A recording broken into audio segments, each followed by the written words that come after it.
हमनी के भोजपुरी के धनजी भैया बाबूजियों के बियाह में, बबो के बियाह में, राहुल भैया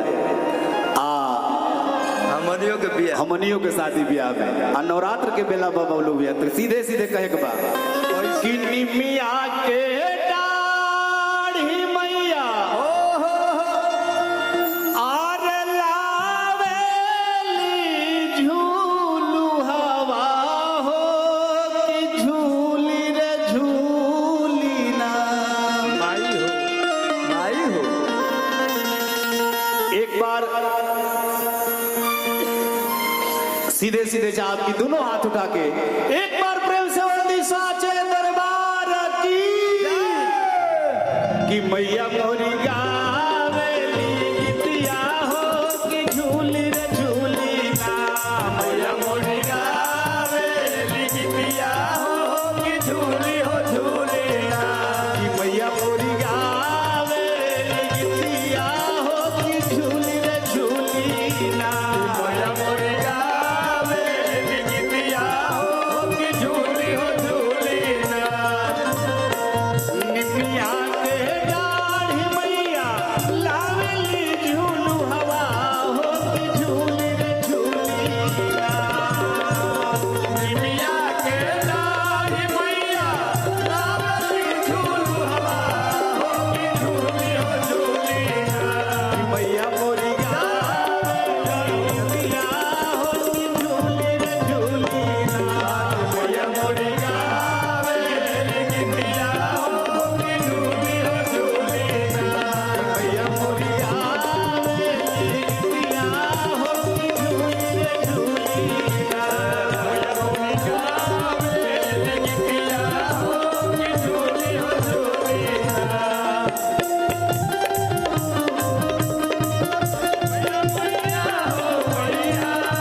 हमने के बक्सर जिला अधिकारी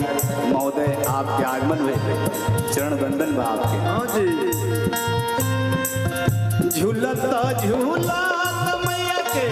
लागली पियसिया हो कि चली रे भैया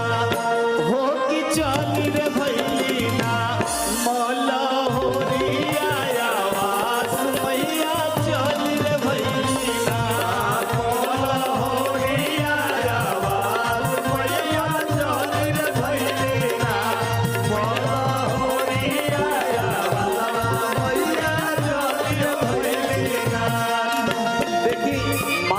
ममता कितना महान होला। हाँ जी मालिन माई के इतना संबंध मधुर बा। लेकिन माई कहते कि माई गोदी में तहरे दिहल बालक बने कैसे पानी पियाई, लेकिन फिर भी ममता छोड़त नहीं किया माई के सेवक। एक हाथे हल मालिन सोने के धइलावा दूसर का हथवाला एक हाथे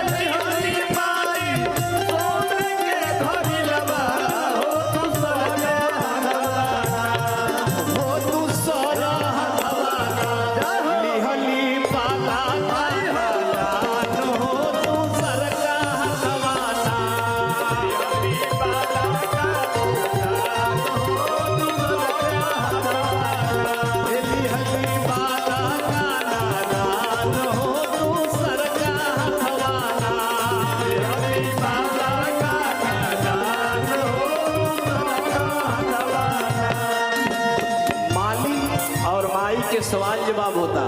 माई कहती है माली से बलका सूता माली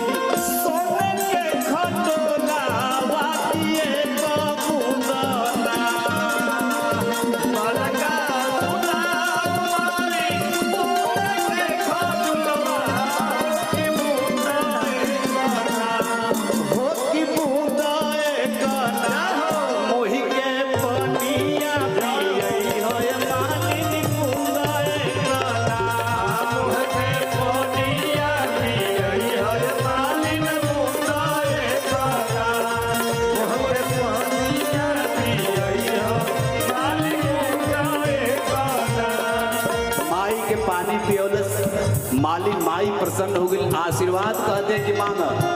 मालिक मांगत या कि जवन में आशीष आए मैया आरे मालिनी के दिहलू हो क्यों है आशीष आना हमारा डीएम साहेब के दीह हमारा विधायकों जी के दीह बैठल लोगवन के दीह मैया मुहे रसियाना बैठल लोगवन के दीह मैया मुहे रसियाना तनिका हमारो के दीह मैया मुहे रसियाना तनिका हमारो के दीह मैया मुहे रसियाना बैठल लोगवन के दीह मैया मुहे